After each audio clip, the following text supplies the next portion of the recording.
গ্রামের এক প্রান্তে ভাঙাচোরা একটি কুঁড়েঘরে বাস করত এক দরিদ্র বৃদ্ধ কৃষক ও তার স্ত্রী।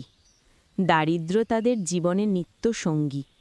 ঘরে চাল নেই, হাঁড়িতে আগুন জ্বলে না। কৃষকের স্ত্রী টানা 2 দিন কিছু না খেয়েই দিন কাটিয়েছে।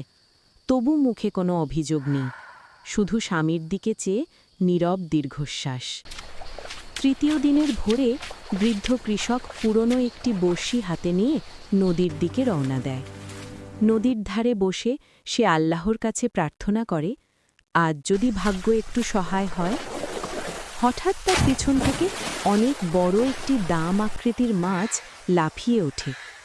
অনেক কষ্টে সে নদী থেকে বিশাল বড় মাছটি ধরে ফেলে। চোখে তার আনন্দের জল, মুখে হাসি। খুশিতে সে নাচতে নাচতে মাছটি মাথায় তুলে বাড়ির পথে হাঁটে। বাড়িতে মাছটি দেখে তার স্ত্রী অবাক হয়ে যায়, আনন্দে চোখ ভিজে ওঠে। তারা একসাথে মাছ রান্না করে।